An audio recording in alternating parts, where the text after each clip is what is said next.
Khan sir को के ऊपर जो आरोप लग रहे हैं, मुझे तो ये नहीं समझ में आ रहा कि हमारे देश के अंदर ना आरोप बड़ी जल्दी लग जाते हैं। किसी को शराब घोटाले में उठाना हो तो पहले उठा के उसको बंद कर दो। आरोप सही है नहीं है वो बातें बाद में डिसाइड होंगी, बाद में तो हो सकता है कि बरी भी हो जाए। तो हमारे देश के अंदर ये बड़ा नॉर्मल सा सिचुएशन है, किसी के ऊपर भी आरोप लगाया जाए और जिसको जेल में डालना हो, खास तौर पे जो व्यक्ति सरकार के लिए सरदर्द बनने जा रहा हो, उस व्यक्ति को जेल में डालना हो, तो ये आरोप लगाना बड़ा जायज। गंभीर धाराएं लगाई गई है ना, देखिए हत्या का प्रयास। देखिए हत्या मैंने बताया तो शराब घोटाला की छोटी चीज थी। दिल्ली का शराब घोटाला एक बहुत बड़ी चीज थी, लेकिन सीएजी की रिपोर्ट ने क्या बताया कि शराब के जो नीति बनाई गई थी उसको बंद करने से सरकार को नुकसान हो गया। अब इस स्थिति के अंदर आप बताइए कि इसी तरीके से अगर कल ये आरोप जो है निराधार साबित हो जाते हैं और खान सर जो है वो बरी हो जाते हैं, तो उस स्थिति के अंदर जो है क्या सरकार या वो लोग जो आरोप लगा रहे हैं वो माफी मांगेंगे? खान सर ने फैजल खान है सर। अब देखिए अब आप बनाने के लिए तो कुछ भी बनाते जाइए।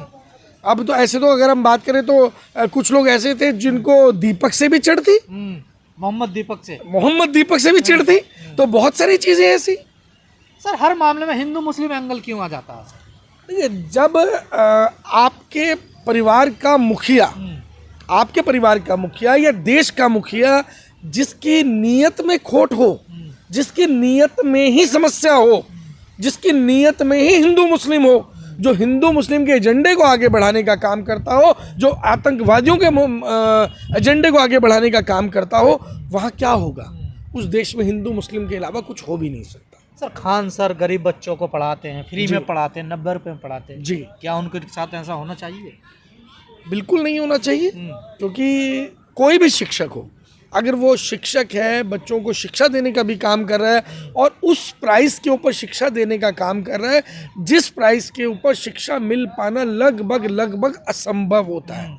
हमारे देश के अंदर अगर ट्यूशन पढ़ने के लिए भी किसी बच्चे को भेजा जाता है ना, तो माँ बाप कहीं ना कहीं राशन की या किसी चीज़ की कमी करके, कटौती करके उस बच्चे को ट्यूशन पढ़ने भेजते हैं। और आज प्राइवेट स्कूलों का हाल तो ये हो चुका है कि एक व्यक्ति की सैलरी के बराबर तो बच्चों की स्कूल की फीस पहुँच चुकी है।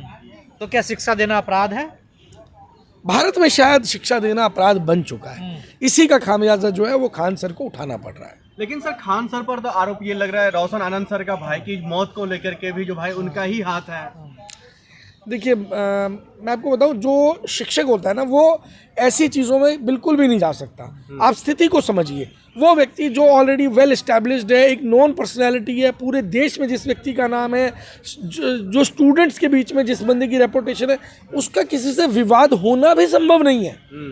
इतना आसान नहीं है। और अगर होगा भी तो कुछ एविडेंस होंगे। केवल मात्र आरोप लगाने से ये चीज़ें साबित नहीं होती हैं। हमारे देश में आरोप लगाने का एक सिस्टम चला आ रहा है। कहा जा रहा है जो खान सर जांच से बार बार भागते हैं, बचने की कोशिश करते हैं। देखिए जाति धर्म के ऊपर तो मुझे लगता है कि शायद उनको भी अवॉइड करना चाहिए और हमारे देश के मीडिया को भी, क्योंकि ये एजेंडा, जब हम इस मुद्दे पर बात करते हैं जाति धर्म के मुद्दे पर, तो कहीं ना कहीं हम उस चीज़ को चर्चा में ले रहे होते हैं। और चर्चा समाप्त किसकी होती है?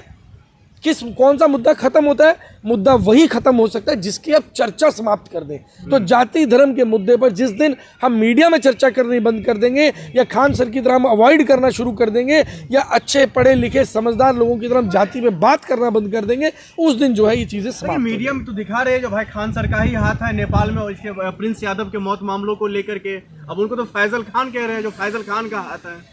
देखिए मैं फिर वही बात कहना चाहूँगा, आरोप लगाना बहुत आसान है। अब अलग अलग केस हुए हैं पूरे देश के अंदर और लगातार होते रहते हैं। आप ये मानिए राम रहीम को तो जो है वो पैरोल मिल जाती है और कई ऐसे आरोपी हैं जो उन्नाव के कुलदीप सिंह सेंगर हैं, उनको जो है वो जमानत में बाहर लाने की तैयारी हो जाती है। बिल्किस बानो के जो बलात्कारी हैं उनको एक पवित्र आचरण के चलते बाहर निकाल दिया जाता है। तो हमारे देश के अंदर जो चीज़ें हो रही हैं, मुझे ऐसा लगता है कि पूरे सिस्टम को ठीक करने की ज़रूरत है। लेकिन ये पढ़ाने के नाम पर गिरोह चलाने का कामकाज कर रहे हैं ना खान सर।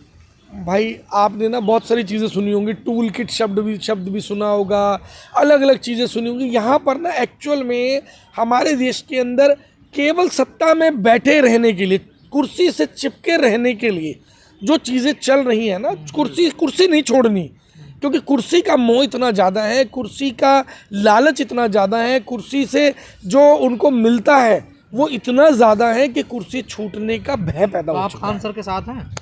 पूरा देश उनके साथ है, पूरा पूरा देश देश कहाँ साथ है? उनको तो फरारी बताया रही मीडिया, फरारी टीचर। कौन सी मीडिया? अरे देश में कौन सी मीडिया? ये वही वाली मीडिया है जो रात को जा करके मोदी जी के तलवे जीभ से चाटती है। मैं उस गोदी मीडिया की मानहानि का बात, केस हो जाएगा आपके ऊपर। अरे करने दो ना, देख लेंगे ना। जिसका कोई मान होता है उसकी हानि होती है, जिसका कोई मान नहीं होता उसकी कोई हानि भी नहीं होती। लेकिन रोशन आनंद सर वो कह रहे हैं जैसे उनको बेल मिला उनका पहला शब्द यही था जो खान सर का नार्को टेस्ट होना चाहिए।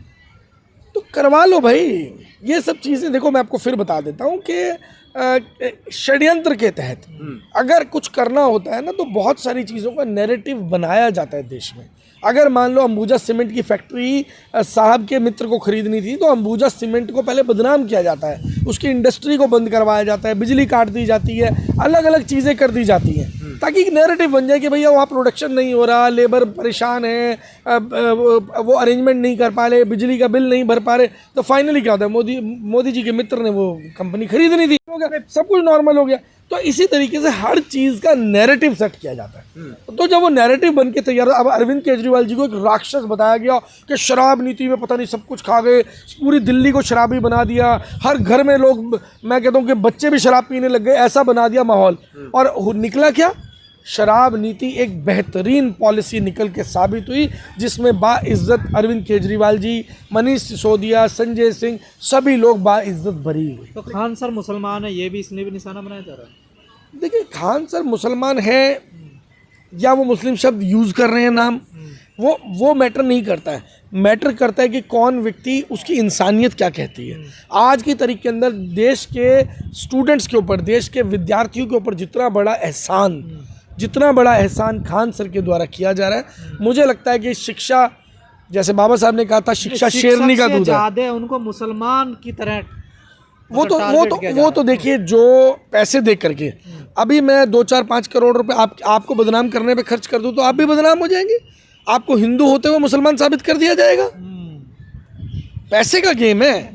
आज की तारीख के अंदर पैसा जो लोग लेकर के बैठे हैं, जिन लोगों ने सत्ता पे कब्जा किया हुआ है, जिन्होंने एजेंसियों के ऊपर कब्जा किया हुआ है, वो कुछ भी कर सकते हैं। क्या शिक्षा माफियाओं की नजरों में आ गए खान सर? देखिए, शिक्षा माफिया की नज़रों में आने का मैटर नहीं है। शिक्षा माफिया को कहीं ना कहीं नुकसान हो रहा है। शिक्षा माफिया को मालूम है, जैसे कि अभी धर्मेंद्र प्रधान जी का इस्तीफा मांगा जा रहा है कॉकरोच पार्टी के द्वारा, तो अब मालूम है कि कहीं ना कहीं जो खान सर है उसमें महत्वपूर्ण भूमिका के अंदर है। पहले उनका नाम अमित सिंह बताया जा रहा था और तमाम लोग कह रहे हैं कि वो ढोंग कर रहे थे, राखी बनवा रहे थे। तो मैडम देखिए, ऐसा है कि आईडी प्रूफ मांग लीजिए। अब मोदी जी ने तो डिग्री दिखाई नहीं, हो सकता है खान सर दिखा दे, मांगिए ना। लोग तो कह रहे हैं ना, नहीं, मुद्दे यही रहेंगे देश में, हिंदू मुस्लिम खान सर, या कुछ और बातें भी जब होंगी, तक शिक्षा, आप बेरोजगार। इन मुद्दों को उठाना बंद नहीं करेंगे तब तक मुद्दे यही रहेंगे। मैंने आपको बताया, जिस मुद्दे को समाप्त करना हो उसकी चर्चा को बंद करना ही इसका समाधान है। पहले जो है 2 कोड़ी का कहना अंजनम कश्यप का, फिर उसके बाद खान सर कोचिंग पर हमला होना, फिर अभी इस तरीके की मौत की खबर आना, ये सब क्या चल रहा है? देखिए, ये ना नैरेटिव चल रहा है। मैंने अभी बताया। किसका नैरेटिव? क्या गोदी मीडिया का या फिर खान सर? मैं बता देता हूँ। देश में एक ही सिस्टम बचा है, भारतीय जनता पार्टी, भारतीय झूठा पार्टी। क्या करती है जी? आपको ध्यान होगा, आज से 1 साल 1.5 साल पहले दिलजीत दोसांझ की प्रधानमंत्री मोदी जी से मुलाकात हुई थी। मैंने उसी दिन ये बात अपने इंटरव्यू में कह दी थी कि अब या तो दिलजीत दोसांझ को देश छोड़कर जाना पड़ेगा या दुनिया छोड़कर जाना पड़ेगा। कारण, क्योंकि जिस चीज़ पे भाजपा की निगाह होती है, बड़ा सोच समझ के निगाह रखी जाती है कि अब करना क्या। और अब क्या हुआ? फाइनली उन्होंने देश की राष्ट्रीयता को सरेंडर कर दिया, उन्होंने अमेरिका की सिटीजनशिप ले ली। उसका क्या कारण है? कि उनको बोला गया कि भाजपा में आ जाओ और मुख्यमंत्री का चेहरा बन जाओ, नहीं तो खत्म हो जाओगे।